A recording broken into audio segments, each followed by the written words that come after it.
Imagine for a second that you spend your entire life bleeding to overthrow a centuries-old military dictatorship. Right. You risk execution, you survive exile, and you finally succeed. You help build this brand new modern nation from the ashes.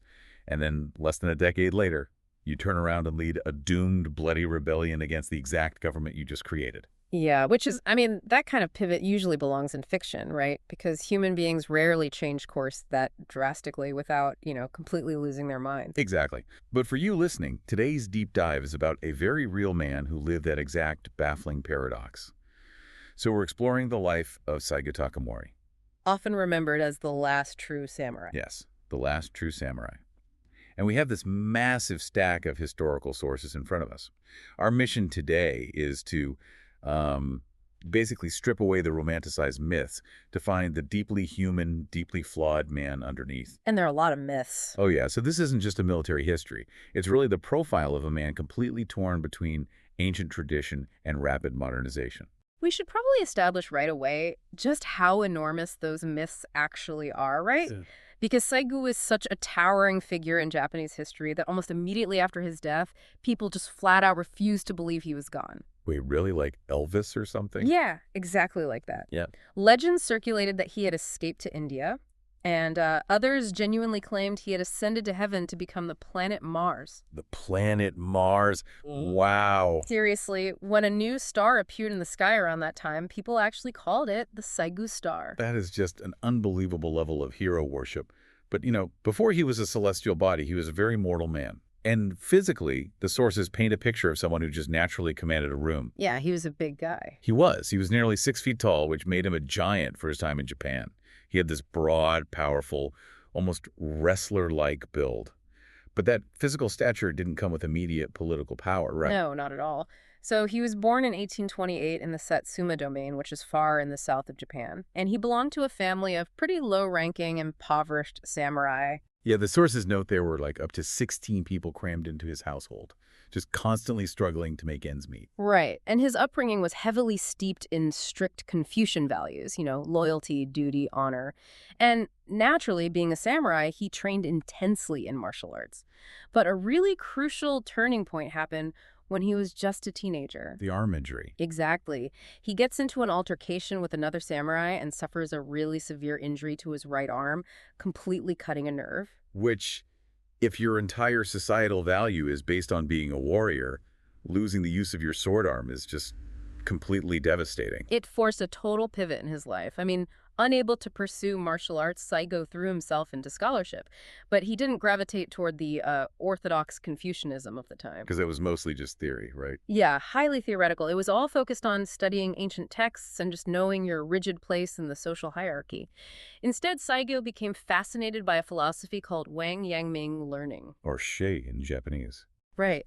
And this philosophy posited something radical for him. It basically said that knowledge and action are fundamentally inseparable. Like, if you see an injustice and you know you should stop it, but you do nothing, you don't actually possess the knowledge of what is right. Doing and knowing are the exact same thing. Exactly. If you're not acting on it, you don't really know it. That is an incredibly intense, action-oriented morality. And you can see how he brings that exact mindset into his first real job. Because in his late teens, he starts working as an assistant clerk collecting taxes for the local domain government. Yeah, he's out in the fields. Right, he's out in the agricultural villages inspecting the rice yields, and he sees the crushing poverty of the peasants firsthand. So he realizes the whole administrative system is completely broken and corrupt. It's called like an idealistic junior auditor realizing the entire corporate system is rigged against the little guy. And because of his philosophy, he does what it demands. He acts. He writes this passionate memorial to his superiors, arguing that the local administration is basically destroying the farmers. He just calls them out. He does. He points out the corruption, the loss of morale. He completely refuses to just be a quiet bureaucrat. And surprisingly, that refusal to stay quiet doesn't get him fired. It actually catches the attention of the local lord, the daimyo of Satsuma, this really progressive leader named Shimazu Nariakira. Who was a major player at the time. Huge. And for those of you listening who might not be totally familiar with the geopolitics of 19th century Japan, we should clarify what a domain actually was. Japan wasn't operating as a single centralized nation-state back then. Right, it was very decentralized. Yeah, it was a collection of fiercely independent mini-states or domains, and each had its own army and its own lord. And the Tokugawa shogunate, operating out of Edo, was the central military dictatorship, keeping them all in check. So when the Lord of Satsuma promotes Saizō, he is elevating him within a very powerful, autonomous political machine. Nariakira actually brings Saigō with him to the shogun's capital, Edo, and gives him the official title of gardener. A gardener, which is just the perfect cover. It really is, because to understand how a gardener acts as a spy, you have to picture these massive estates in Edo. A laborer trimming a pine tree right outside a paper-sliding door is, practically invisible to high society. Right, they're not even looking at him. Exactly. The powerful men inside wouldn't pay any attention to a gardener, meaning Saigō could overhear incredibly sensitive conversations. Furthermore, a gardener carrying tools across the city wouldn't be stopped and questioned by the shogun's guards. Not the way an armed, high-ranking samurai would be. Precisely. It was the perfect cover for him to act as Nariakira's secret messenger, maneuvering between the absolute most powerful factions in the country. And he absolutely worships Nariakira. But that high-stakes espionage all comes crashing down in 1858 when Nariakira suddenly dies, and the political climate violently shifts. Yeah, the shogunate launches a massive purge, actively hunting down all of Nariakira's allies. So Saigō loses his protector, his mentor, and suddenly finds himself an enemy of the state. Facing certain arrest and, execution, Saigō makes a drastic decision. He goes on the run with a monk named Geshu, who is also a wanted man. It's a really desperate situation. It is. Seeing absolutely no way out, they board a boat in Kagoshima Bay and literally jump into the freezing water in a suicide pact. Man. And the monk drowns. Yeah. But the crew pulls Saigō from the water and he barely survives, which forces his home domain of Satsuma into a really difficult position. They want to protect him. Right. They want to protect him from the shogun's executioner, so they officially declare him dead on paper. They banish him to a remote island called Amami Shima under a totally fake name. Okay, let's unpack this, because for a man who just attempted suicide, this exile actually becomes a period of profound healing, right? It does, surprisingly. He marries a prominent local woman named Aigana. They have children together, and he teaches calligraphy to the islanders. He later writes about this time with immense fondness. But the peace doesn't last, because the mainland is just descending into total political chaos. In 1862, Satsuma recalls him. Nariakira's half-brother, Hisamitsu, is now running the domain, and he has these really ambitious plans to march troops to Kyoto to force political reforms. And Saigō looks at this plan, evaluates it against his rigid Wang Yangming philosophy, and decides it is dangerously rash. And because he believes knowing and doing are the same thing, he doesn't just disagree in private. He openly disobeys Hisamitsu's direct orders and travels ahead to try and stop the radical samurai himself. Which is a huge deal. Hisamitsu is absolutely furious at the insubordination. I mean, he has Saigō arrested. And this time, the punishment is not a peaceful family exile. No, it's brutal. Saigō is sent to an even harsher island, Okinoerabujima. For the first 6 months, he is locked inside a tiny outdoor wooden cage. A cage. Just pause on that. If you try to imagine surviving 6 months in an outdoor cage on a remote Japanese island, entirely exposed to the wind, the rain, and the elements while practically starving, it just seems impossible. Most people would break. How does someone endure that without losing their mind? Was his insubordination just like ego and stubbornness, or was he operating on a completely different moral plane here? Well, the cage actually becomes the philosophical crucible of his entire life. While he's locked outside, his physical health deteriorates terribly, but his mind sharpens into something basically impenetrable. He leans into a new philosophy, right? Yeah, he leans heavily into the teachings of a scholar named Satu Ise. Saigō develops this philosophy centered on absolute sincerity and fulfilling heaven's will. Heaven's will? Yes. He concludes that if your motives are perfectly sincere and aligned with heaven, then your physical suffering and even death are completely irrelevant. You simply do what is right, and you accept whatever fate heaven hands you. Wow. It creates a man who is completely unshakable. Because when he is finally pardoned and recalled in 1864, the domain really needs his military leadership.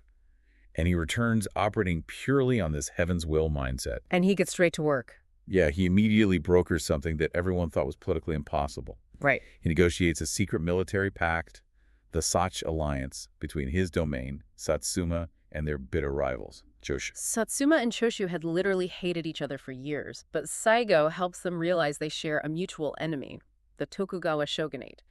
This alliance provides the overwhelming military force needed to finally topple the centuries-old dictatorship. Which triggers the Boshin War.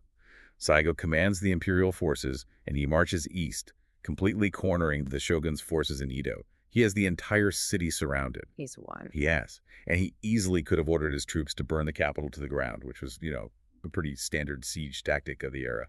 Instead, he orchestrates his greatest triumph, a bloodless surrender. And what's fascinating here is how he achieves that bloodless surrender. Saigō sits down to negotiate with a shogunal official named Katsu Kaishu. They're technically on opposite sides of a civil war, but Katsu is a brilliant pragmatist. They see the bigger picture. Exactly. They both look beyond their immediate conflict and see the British and French warships just hovering off the coast. They realize that if they wage a massive, destructive war right in the streets of Edo, Japan will be so internally devastated that Western powers will swoop in and colonize them. So he convinces an entrenched enemy to surrender the capital through mutual respect and a shared desire to protect Japan's sovereignty. I mean, he destroys the shogunate, not because he hates tradition, but because the old feudal system was completely incapable of protecting the country from foreign invasion. He literally burns down the old system to save the nation's soul. But the reality of what replaces that old system is where Saigō's tragedy truly begins. The new Meiji government is established in Tokyo, and it is entirely focused on rapid westernization. And Saigō looks around the government he helped create, and he is just repulsed.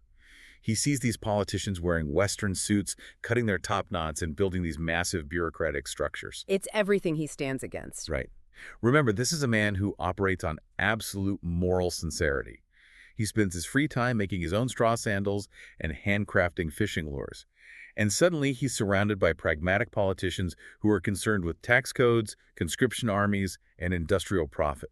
It's kind of like a passionate startup founder who builds this revolutionary company only to be marginalized by the very corporate board and suits he helped install.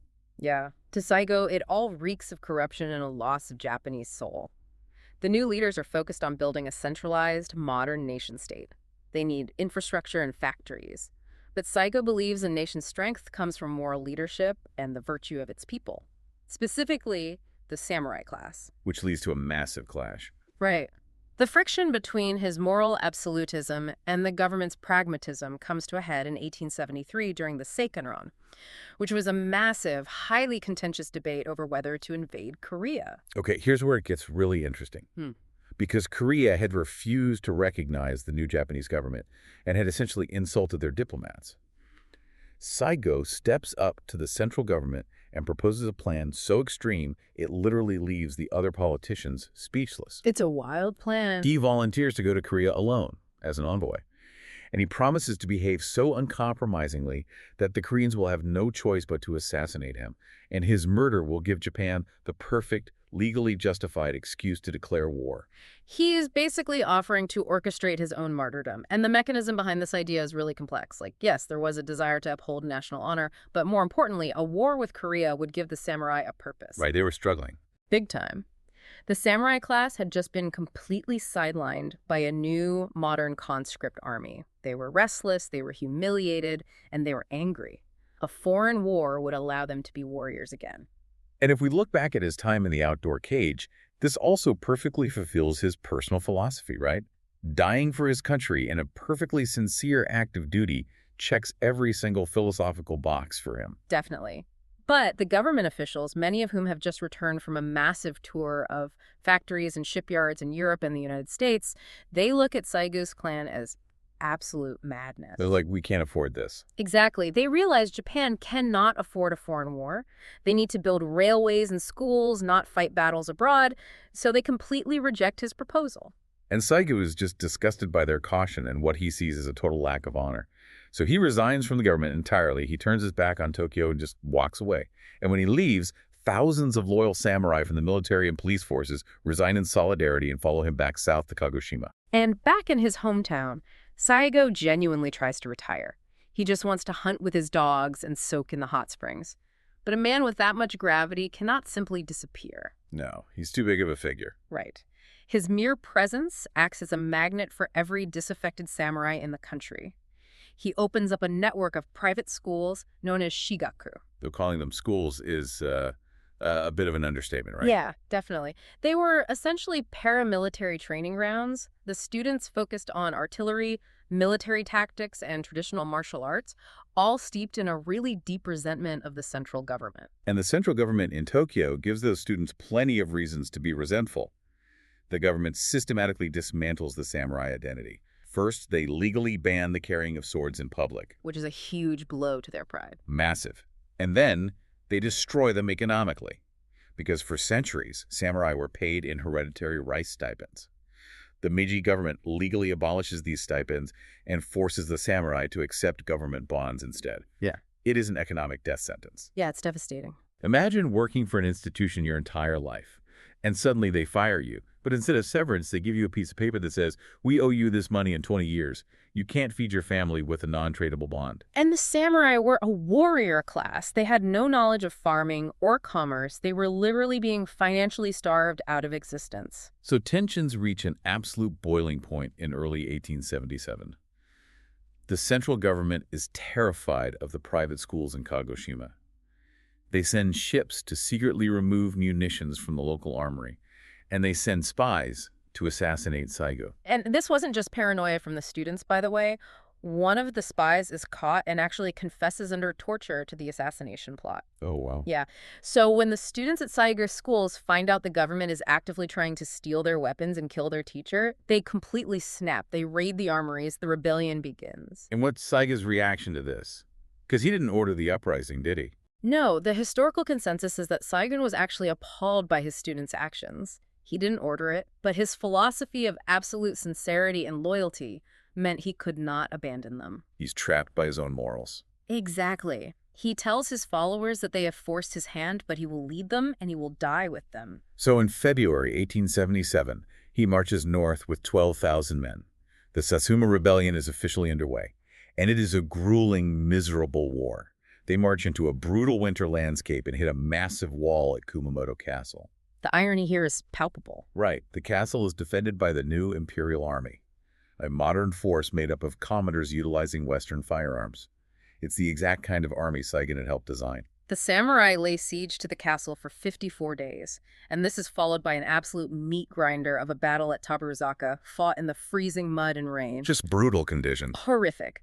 The rebels are fighting with swords and sheer willpower against an imperial army equipped with modern supply lines, Gatling guns, and artillery. It is a slow, agonizing war of attrition. The samurai forces are just ground down to almost nothing.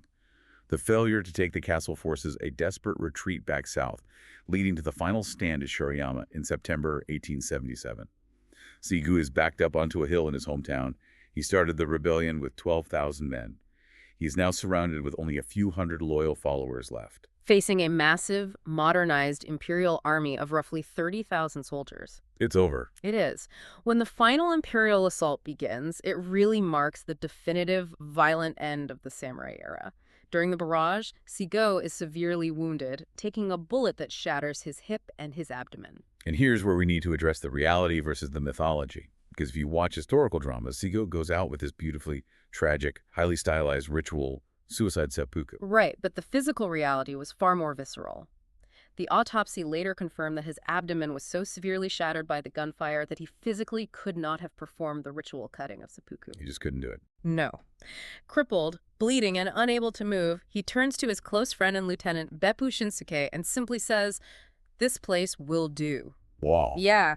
To save him the indignity of being captured alive by the enemy, Beppu draws his sword and beheads Saigō. And his servant immediately hides the head, right? Yeah. Which was a traditional battlefield practice to deny the enemy the satisfaction of claiming the commander's head. Yes, although the imperial soldiers, many of whom, by the way, still deeply revered Saigō, they frantically searched the muddy battlefield and eventually found it later that day. So the rebellion is crushed. Yeah.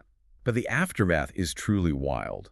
The Meiji government just spent an absolute fortune and lost thousands of lives putting down this massive civil war. But almost instantly, they realized they have a massive public relations problem. The Japanese public absolutely loves Saigō. Oh, they adored him. If we connect this to the bigger picture, the mythologizing happens at lightning speed. Woodblock prints flood the streets of Tokyo, depicting Saigō not as a violent insurrectionist, but as this Buddha-like figure attaining enlightenment, surrounded by weeping commoners. They didn't see him as a traitor at all. Not at all. People respected him because he died before he could be compromised. You see, the other founders of modern Japan lived long enough to become wealthy bureaucrats, dealing with tax codes and political scandals. Saigō remained pure. He basically became an empty symbolic vessel. Yeah, he stood for traditional values, for fighting corruption, for ultimate sincerity, even if he lost. And the government realizes they cannot win a war against a ghost. So in 1889, just 12 years after they killed him, the government formally pardons him. They restore all his court honors. They literally put him into school textbooks as the ultimate paragon of Japanese virtue. It's crazy. It really is. And the most enduring symbol of how they co-opted his legacy is the famous bronze statue of Saigō placed in Ueno Park in Tokyo. If you look at that statue, he isn't depicted in a military uniform. He doesn't have his hand on a sword commanding troops. No, he's wearing a simple summer robe, looking totally relaxed, just taking his hunting dog for a walk. Exactly. They completely sanitized him. They took this dangerous, uncompromising revolutionary who burned down a shogunate and nearly burned down the Meiji state, and they turned him into a friendly, safe guy walking his dog. It is a brilliant piece of historical manipulation. By stripping away his dangerous political ideology, they kept the aesthetics of his heroism to legitimize their own government. It's the ultimate spin. It really is.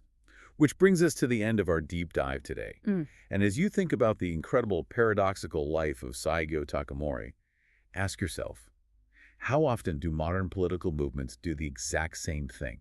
We see it happen constantly. A radical figure from history is stripped of their actual dangerous ideology, and their aesthetic is co-opted by people pushing agendas that the original revolutionary would have absolutely despised. We see it all the time. So the next time you see a statue of a rebel or hear a quote from a revolutionary used in a political speech, look a little closer.